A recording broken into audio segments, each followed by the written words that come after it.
Kalau tak cerita ilmiah, asu niku nggih asu anjing. Di anjing itu mulai dulu dikenal hewan yang paling mudah diajari, paling mudah diulang. Sehingga Quran istilahkan hewan pemburu niku istilahnya apa? Wa ma alamtum minal jawarihi napa? Mukallibin. Hewan-hewan yang telah menganjing gitu. Artinya yang sudah punya tabiat kayak apa? Anjing. Ya, jadi kalau tak cerita ilmiah, tapi cara fikih hanya salah fikih kita.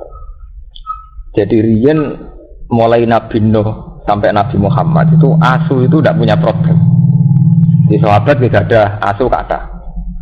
Ini asu penjaga kebun, tidak ada ternak, ada nopo ternak lah. Riyen nak tiang ada ternak kuata. Orang-orang nopo jenenge bedui-bedui ya ada ternak kata. Singking jaga sangka serigala nopo asu. Nggih ora apa-apa, mboten enten masalah mbek asu. Sehingga istilah Quran ketika ditanya, ya Muhammad, sing halal apa wae? Jawabe Allah, mat kandakno sing halal itu sesuatu sing suci atau hasil buruan dari hewan yang sudah diajari. Atau hasil buruan dari hewan yang sudah diajari, di mana hewan yang sudah diajari itu sepandai anjing. Napa mukal. Tapi Imam Suyuti luwih ekstrim, nyontokno ndak standar anjing. Asulah ora apa-apa. Mulane temen iki tafsir ayil kawasib minal kilab. Nggih. Lho ini ngaji lho, ini ngaji tafsir. Ayil kawasib minal apa? Kilab. Wasibak wa thairi. Kalau terangno, terus kalau tak nerangno fikirian, fikih. Anjing itu enggak pernah najis dalam semua periode. Kalau terangno niki, Bang. Dari kiai sing entek terus dari ilmu kelas tinggi. Anjing itu tidak pernah najis. Sehingga dulu itu tidak asing. Orang muji anjingnya Ashabul Kahfi ya tidak asing. Memang tidak pernah ada masalah dengan anjing. Tidak pernah ada masalah dengan anjing. Sampai periode sahabat tabi'in, rata-rata sahabat dia punya anjing. Bahkan banyak sahabat yang berkeyakinan nak asu wis ngrumat wedhus satu. Iku sing siji hadiah asu iku kon mangan. Mergo minangka wedhus utuh dijaga asu sangka serigala. Jadi dikeki napa? Hadiah. Lah Quran istilahno nggih ngoten, wa ma alamtum minal jawarihi mukallibin. Nah niki sampean ngaji tafsir dan saya baca di depan sampean. Artinya saya jujur, tak waca ayil kawasib minal kilab. Iku hewan-hewan pemburu minal kilabi saking napa? Pira-pira asu. Lah niki bayarno masa lalu. Si sahabat riyen nak kepengin entuk kidang utawi kepengin entuk buruan rak anjing diulang kan ngejar napa kidang nggih. Lah cara fikih niku kan hewan sing halal niku kalih disembelih secara syar'i, dipotong secara syar'i ngene sampean sembelih. Nomor kalih yang mati karena diburu atau kena panah. Jadi misalnya sampean kidang melayu sampean panah mati niku halal gak usah disembelih. Nanti kira-kira kurang atau masalah hukum manusia atau diburu hewan yang sudah terpelajar, dilatih. Itu ya halal. Jadi kalau sampai disembelih. Itu standar. Makanya ketika Nabi ditanya yang halal apa saja, yaitu yang disembelih dan yang dicengkeram oleh pemburu yang sudah dilatih. Wa ma alam tu minal jawari. Jadi ana kidang melayu tawi wonten napa riyen kan kata sapi liar melayu napa blibes nopo-nopo melayu sampean panah mati halal atau sampean tangkap lewat hewan nopo dilatih yang terlatih. Lah itu Quran itu sirine itu contohna asu wa ma alamtum minal jawarihi nopo mukallibin hewan-hewan yang terlatihnya sudah kayak anjing. Ini kalau cerita ilmiah, enggak usah nganggo madzhab Syafi'i. Pokoknya kalau cerita ilmiah. Mau terus mitos tentang anjing itu berlebihan. Ini termasuk Ashabul Kahfi. Jenenge Ashabul Kahfi ku 7. Wa saminuhum kalbuhum. Wong macam-macam. Ora roh jenenge lha kok ditulis ben marah kobong, musalmina tamliko semacam-macam. Tapi wewah semono tengahe paling keren ku Kitmir, termasuk. Tapi ketika periode Syafi'iyah, bukan Imam Syafi'i. Ketika Imam Syafi'i itu masih banyak orang rumah asu. Ketika periode Syafi'iyah dan kebetulan mazhab Syafi'iyah itu yang paling dominan di Indonesia. Wong darane asu terus najis. Nggih, darane asu terus napa? Najis. Konsekuensi dari darane najis dijauhi, diburu, dibunuh. Wong cilik kula mateni asu ngrasa ibadah. Jadi desa kula ora ana asu.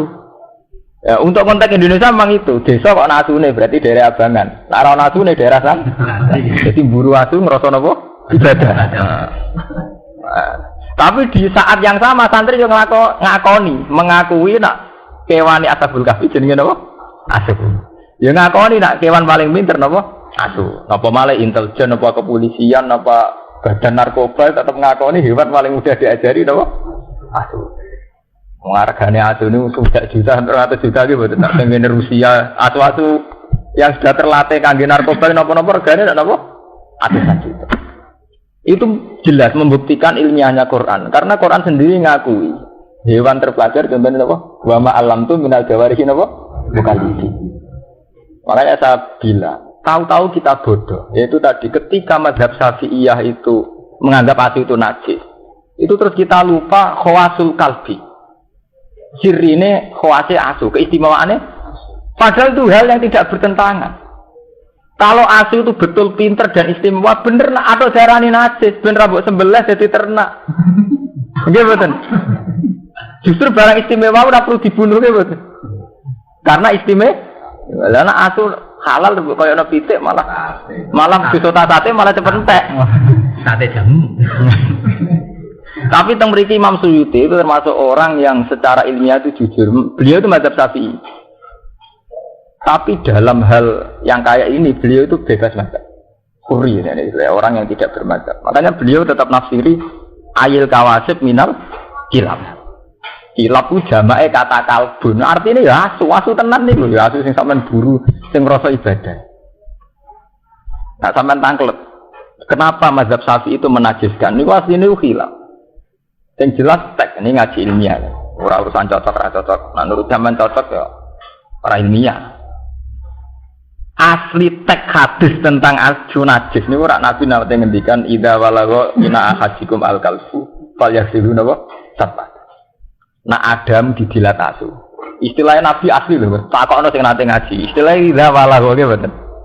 Kalau Adam didilat asu, tak kok nasi nanti ngaji fikih. Istilahnya asli loh, tek hadis jadi tidak fikirnya loh, ya kan ya.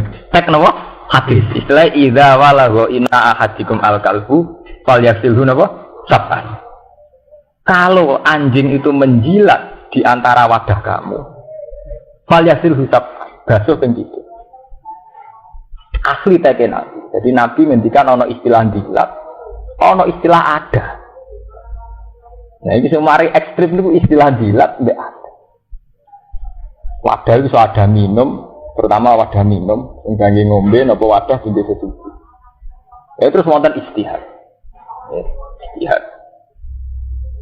Imam Malik darani, ngongkon basuh iku ora mesti najis. Barang rusak, barang risi, ndak sampai najis pun istilahnya kon basuh. Sampai di kelambi ra najis, tapi wis rusak nggih kan napa? Basuh. Wis ngono ditambah ada. Ada itu memang sesuatu yang spesial. Mestinya job itu ora perlu umbah tapi nak jenenge napa jenenge gelas tetep kudu diumbah. Iya betul. Job mobil ora perlu diumbah, rusalah. Tapi nak jenenge wadah nggo minum tetep napa diumbah. Karena kaitannya kesehatan dan macam-macam. Makanya Imam Malik tetap ngotot asu itu tidak najis, enggak najis sama sekali. Soal dibasuh 7 kali itu ta'abbud. Soalnya Nabi kalau ngongkon basuh 7 kali. Tapi tidak ada konsekuensi bahwa itu menjadi vonis najis. Ya, kapan-kapan nak sampean kepengin ilmiah, sampean takokno kula bahwa mengke ditulis, mengke sampean ngaji teng mungkin ya. Masalah sih mungkin tesare menurut Imam Malik ndak nanti dibasuh ping itu ta'abbudi. Soalnya Nabi mutuskan basuh dibasuh, tapi ora ana akibat iku diarani. Karena secara logika istihad, istilah Nabi itu wadah ambek dilat. Apalagi kalau sampean sekarang menguasai ilmu medis. Efek yang ditimbulkan sekedar memegang dengan efek karena jilat itu bedanya ada. Sama nak gelem ditembak wong wedok. Wong rayu lah demek sampean agak keberatan, nak dijilati ya keberatan. Lho dilat itu benten. Kowe gelem demek Mustofa nak dijilati itu ora gelem. Lho terus urusane dilat. Dilat ya dilat. Lho mboten iki cerita ilmiah. Akhirnya Imam Malik memutuskan tidak ada kaitannya dengan najis. Imam Syafi'i mboten. Orang dilat tak kok demek najis. Lah iku sing terus ekstrem. Akhirnya demek ya najis, ngelus-ngelus ngene apa? Nabi. Tapi secara tekstual hadis itu istilah Nabi sama delok teng hadis-hadis idza walagha ina ahadikum al kalbu fal yasilu napa sapa. Itu asal usulnya cerita ilmu. Wes ngono terus mazhab Syafi'i itu diperparah lagi oleh kenyataan Nabi nate dawuh la tadkhulul malaikatu baitan fihi kalbun al siratun. Omah iku ora ngarah barokah, ora ngarah kelebon malaikat. Sing ning omah iku ana asu utawa gambar. Wah. Akhire wong omah ana asune uga barokah. Macam-macam. Terus tapi ulama yo grogi nafsir malaikat ora mlebu omah sing ana asune. Ulama nafsir, maksudnya malaikat rahmat. Nah, malaikat azab lancar. Ekstrim. Malaikat mati ya lancar ae. Mergo nak nganti kok eda itu semua malaikat, wong biasa ora ngrama mati. Malaikat akhirnya ulama dhewe teristihad dene. Akhirnya jenenge istihad dari malaikat rahmat ora bakal mlebu omah sing ana omahe. Dari ulama sufi protes. Wa rahmati wasi'at kulli syai. Ora ana wong ra entuk rahmat iki. Ana asune ora ana asune tetep rahmat. Gimana? Mau kan ulama nafsiri malaikat azab tok. Malaikat azab, malaikat mati bebas. Ana asune lah masuk. Jadi maksud malaikat rahmat itu gak mlebu omah sing ana asune. Nah malaikat azab lancar. Malaikat mati gak apa? Lancar. Tapi sing darani malaikat rahmat gak iso masuk itu tentang. Apa peto ana asune terus ana rahmate pangeran? Ya tetap ngono kan jawaban. Nyatane wong duwe ati ya kelar mangan, berarti untuk rahmat gitu. Ya kelar ngombe malah kan. Akhire ulama-ulama sufi sampean ngaji teng hikam teng ihya. Iku bahasa kinaya. Jadi Nabi ngendikan gitu bahasa kinaya. Baitan muradan bihi al-qalbu. Ana kula cerita istihad. Baitan muradan bihi al-qalbu, ati. Terus kalbun muradan bihi at-tama. Au suratun muridan bi al khoyali. Jadi malaikat itu tidak masuk hati, di mana hati itu ada mental tomat, kepengen barang itu, atau mental khoyali. Senengane berimajinasi, berfantasi. Ulama sufi manjen wong istihad tak pek menang-menangi dhewe. Kok anggere pendapat mesti dialah. Jenenge wong istihad yen wae di pendapat mesti duwe.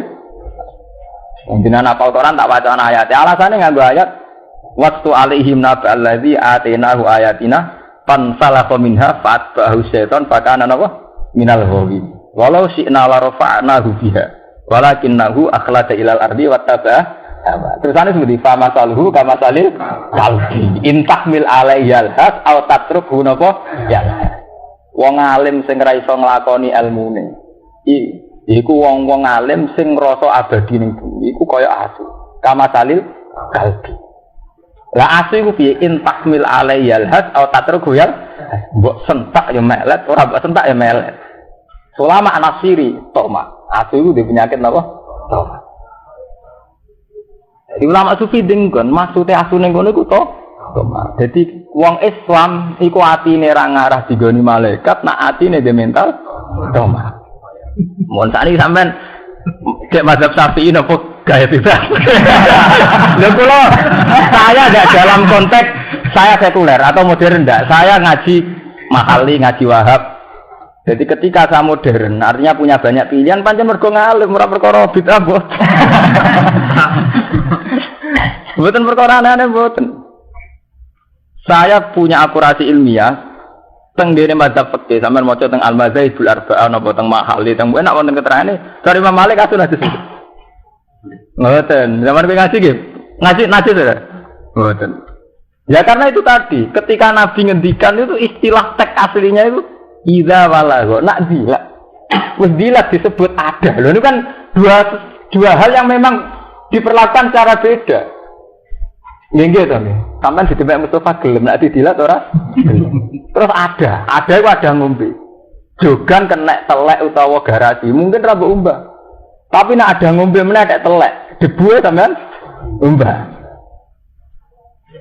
Kalau gitu udah harus se ekstrim itu gitu lah. Artinya macam ada ya pantas itu. Orang kudu asu, dari bayangannya orang kudu Aduh, umpama pas iku sing dilat pitik utawa kebun abilah bar dilat kebun itu ngomong. Nggih mboten kira-kira.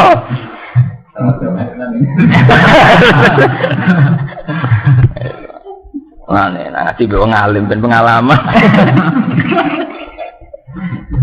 Mulane niki Imam Suyuti tetep wani nafsiri ayil kawasib minal kilab. Kilab ku jamake kalbun. Artine napa? Aduh. Cara wong Syafi'iyah, cara kiye jujuran sirawani. Kalbun wis pantangan nek kalbun. Tapi Imam Suyuti tetep nyantokna minal kilab. Niki Imam Suyuti lho. Minal kalbun, ya kalbun ya karena memang nggak ada kesepakatan kalau anjing itu najis. Ya, terus tahu-tahu ada Syafi'iyah, bukan Imam Syafi'i. Syafi'iyah itu orang-orang Syafi'i itu anti sama anjing. Ya karena dihukumi najis. Ya itu jenis ijtihad. Jadi Imam Malik menitik beratkan pada dilat bi'ada. Dan dilat bi'ada itu memang ekstrim. Imam Syafi'i betul. Nak dilate wae najis liyane ge melok najis. Jadi masalah ijtihad itu pancen repot. Jadi kados ngeten wong masalah ijtihad. Yang jelas apapun bedanya ulama itu menunjukkan bahwa Quran itu lebih jujur, lebih objektif. Bahwa anjing itu hewan yang mudah dilatih. Hingga Quran mengistilahkan hewan pemburu yang mudah dilatih istilahnya wa ma alamtum minal jawarihi napa mukallibin, hewan-hewan yang sudah menganjing, yang sudah berkarakter kayak anjing, artinya terpelajar. Yang jelas sekarang secara faktual, secara realitas begitu. Yang namanya kepolisian, narkoba atau apa saja itu tidak bisa mengiri makhluk jenis apa? Anjing.